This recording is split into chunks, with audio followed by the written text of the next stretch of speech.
lifeless 2 weeks ago near a footpath leading to the soon-to-be restarted copper mine. Blaze, an engineer by training who was working on behalf of the consortium headed by William Hamilton, was reportedly in charge of the development plans surrounding the reopening of the mine. At first, police had disclosed that the body had been desecrated. Today, the official version is it was partially devoured by beasts. Hence the original assumption that crime had been committed.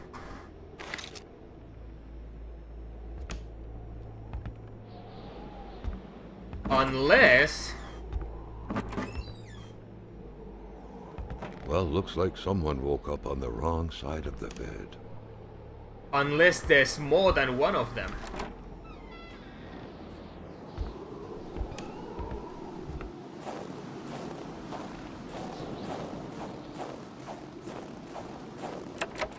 Okay, it's not that, so yeah. It has to be the...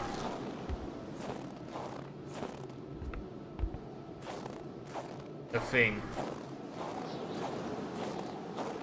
Which means that we have a... somewhere... some... It was so cold. Already Carl did not feel his toes anymore. Yeah.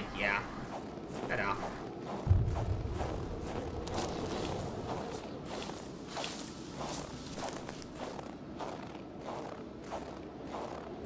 I mean, you know what would make you feel warm, Carl? Running.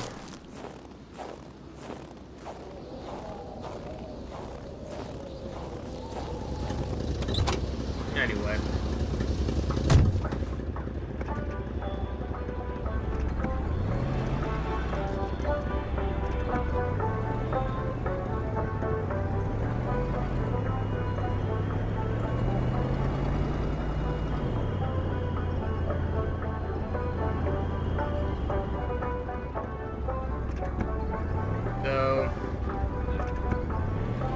The kid had seen the monster at one point. It was a tall black thing accompanied by a couple of wolves.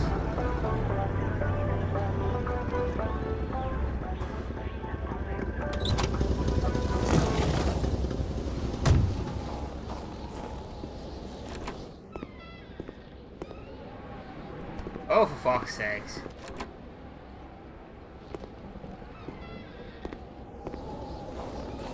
Gimme.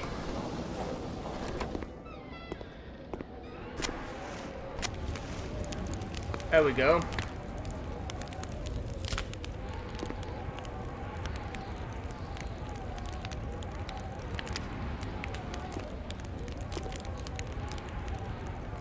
Well, clearly it's not a half full or half empty. It's just empty. Okay.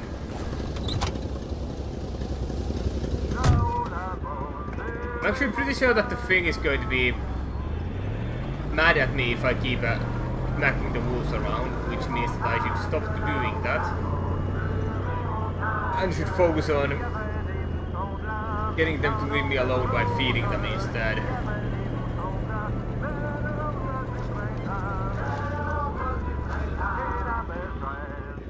It's right here, wasn't it? Yeah. So we are dealing with a thing that hangs out with wolves. Wolves hang out with it. It's freezing people over, like freezing them where they stand. Can only be harmed with fire. Welcome to Alibaba's Cave, Lumberjack Edition. Surely Carl would find something worth his time in here. Be too cumbersome to carry around.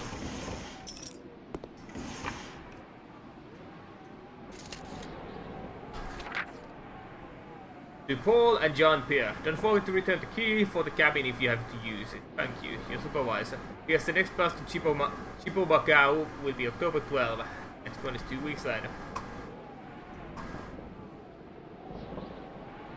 Forest cabin. Now, where is that? Okay, some flares, those could be useful. Only I had a flare gun. Which I quite frankly do not have.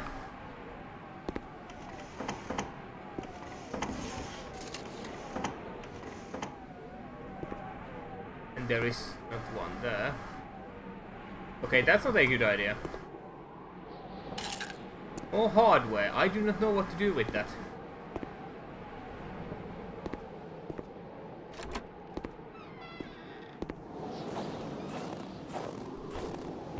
Forest cabin.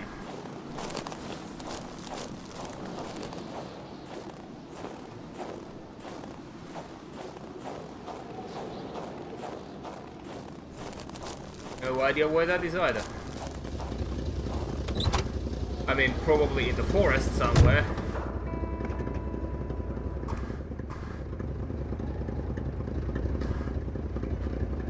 Oh, did it mark it there? Or is it just... No, that's just fireplace. That's the campsite. Okay, so I'm going to go back there. I'm going to turn left. And then I'm going to go over there, on that area. That's not how you do it.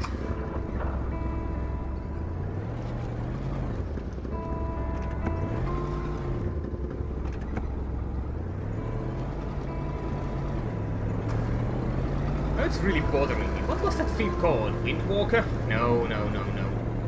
Windwalker. Ah, whatever. Gives me more reason to play. Yeah.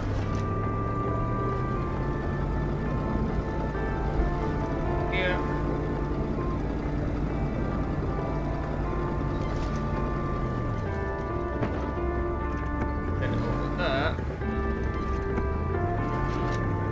That music is kinda getting on my nerves.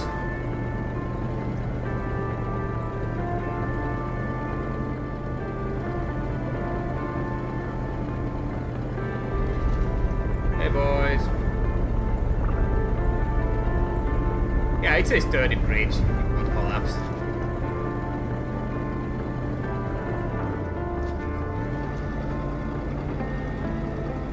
So...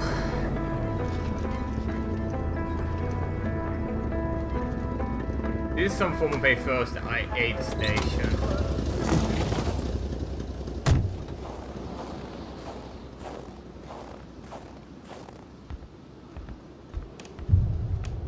Dr. Pierre's clinic. Hold on.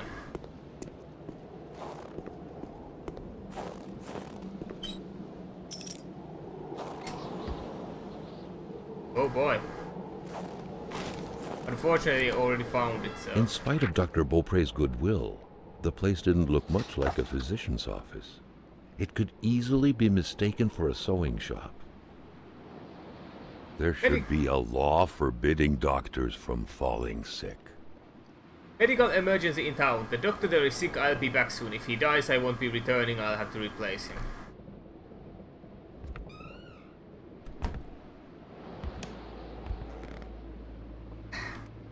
Once again. There. Put that thing on too.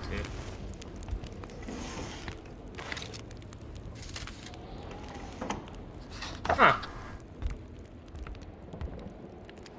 That's what? Oh. I need a magnet. For the one-eyed, or for other vision problems, the eye patch was the way to go. So, a magnet lets me get the... Carl got the trembles as he imagined the excruciating pain that kind of scalpel could no doubt inflict. Within these miserable walls, patients probably felt more like in a slaughterhouse than in a doctor's office. Probably.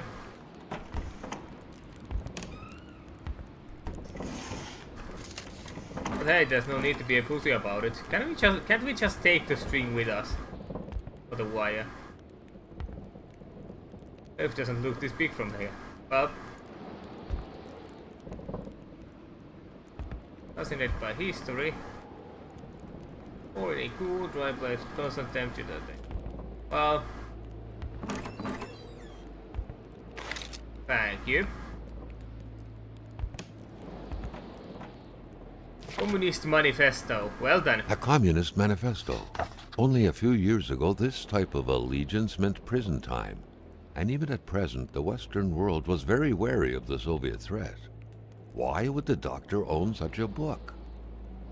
The history of all hitherto existing society is the history of class struggles, freeman and slave, patrician and plebeian, lord and serf, guildmaster and journeyman, in a word, oppressor and oppressed, stood in constant opposition to one another, carried on an uninterrupted, now hidden, now open fight. A fight that each time ended either in a revolutionary reconstitution of society at large or in the common ruin of the contending classes.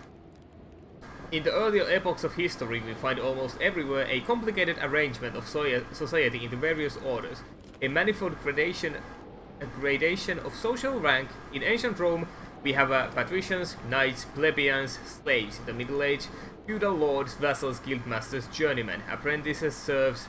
Almost all these classes, again, subordinate gradations.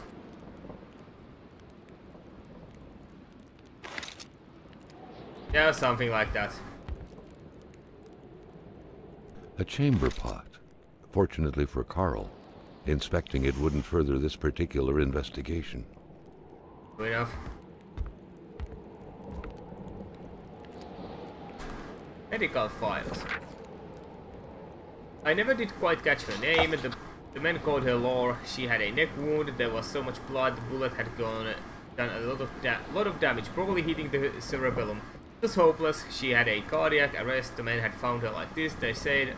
I doubt it, but in a small town like this, it's usually best to turn a blind eye. I've been told to step back from sending out the death certificate. This whole thing sickens me. Jose Armand. No medical explanation whatsoever can explain why old Jose is still alive. As we in the trade say, the only way to cure him is to kill him. Well, shit. Sylvia Bedard. All of her symptoms point to the same root cause. She is pregnant. She refuses it. She denies it. I'm willing to bet her husband is not the father. Let's just hope it's not Everett Lockhart though, or she would have an illegitimate child and syphilis on her hands. Well, shit. William Joseph There was no Hamilton. doubt that the doctor and Hamilton knew each other very well. 40, can be cured. Chronic foot pain, can't walk long distances. Rich, I'll cure him of that one day. Huh. That's it, okay. Doctors used light-reflecting frontal mirrors to look inside the patient's cavities. That was a bit unsettling. But back then, it was pretty much always the case with medicine. The good doctor, flanked by his beautiful spouse. Pure happiness, captured on cardstock. Carl recognized this woman's soulful eyes. Was it Dr. Beaupre who had hit him head-on at the village border? Nobody kills a rich patient to start a revolution. It didn't make any sense. He had to dig deeper still to understand. Luckily, that was Carl Faubert's specialty. Well, that's good. Then, most of the time you really don't even need to open this. But looking at a door isn't enough.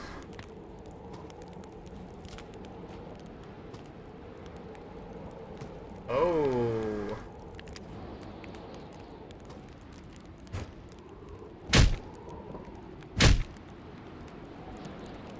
Make it.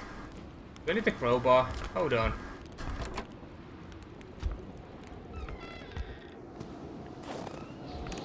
I have a car just outside here.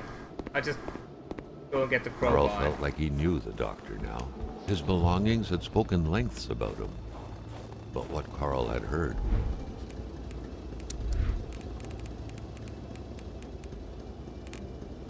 Wait, do I have it with me? Worried him. I do. I thought I had deposited this thing.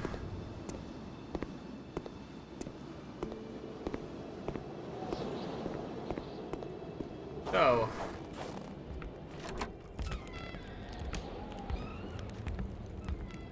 Now then. Get it open. Oh, Carl. think I just saw you. What about them? Someone had lost a few liters of blood here. Carl's first thought had been a lumber accident, someone's hand cut by a saw, or a hunting accident. In any case, whoever had lost all this blood couldn't have gone far. Perhaps they were already dead. I have a machine there. What about the... My nightmare. Well done.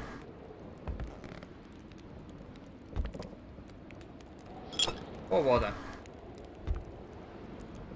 So I just need a compass.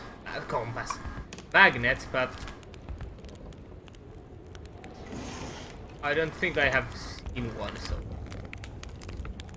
Well, I'll get back to it later on. Take this.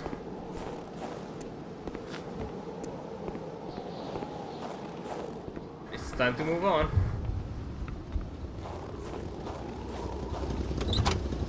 I'm pretty sure a wise man would just straight up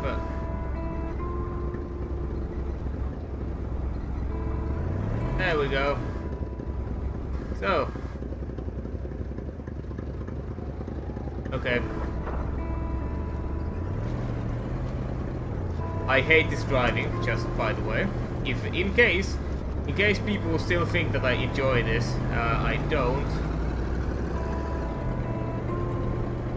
It's not as much unnerving me as it is just straight up annoying me.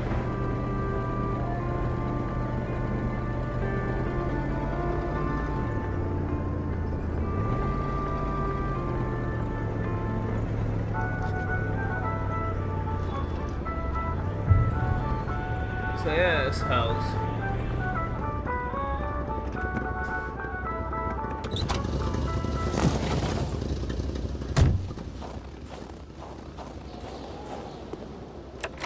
Okay. But this seems fancy. Oh, mon bonhomme! Hi. Fais là l'étrange.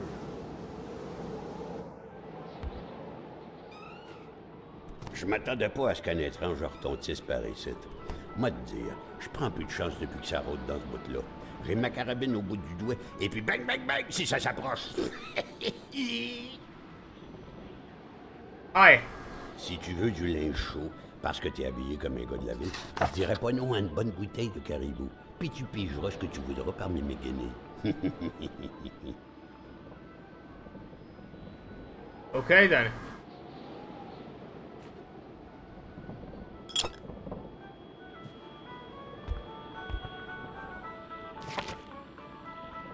Ah, there we Le go. livre là, c'est le Wendigo. Ouais. Oh, it is a Le Wendigo. guerrier qui devient un loup pour se venger de sa grosse peine. Et Okay then, I was wrong. There was a time when hate waged war. Our hunters could decimate the great wolves who had taken our children. Could snap the necks of the cowards who had reached for supplies. The deafening sound of a rock and bone breaking was enough to satiate the hate, and the rivers of blood would express our remorse and apologies. Thus was balance maintained. d'apparence comme mon caribou tarde. Then came the whites. The legend of the Wendigo dates back to the time before what anyone but the tallest trees can remember. A time of great gold and great aspirations, when the ships came and spewed men and their fire cannons, plagues and spinelessness. Balance broke forever. The dead were piling up on our Oyez, oyez, ancestral lands. oyez, il y a un petit gars d'écarté dans ma maison. Balance broke forever. The dead were piling up on our ancestral lands. Too many bodies covered in moss. Too much blood spilled on our stone. Bone-breaking hate did not suffice any longer. One day, a young warrior who had lost everything, nieces, brothers, parents, and hope, fell to his knees in the middle of a small clearing, covered in the blood of his fiancée, killed after having crossed the path of some whites passing by. Tu marches, tu marches, tu marches. Tu sens des pieds. He had seen everything and called out the Great Spirit, called out to him with words that came so naturally to him, words that could only create a great river of blood and guts, a terrifying roar of screams. He called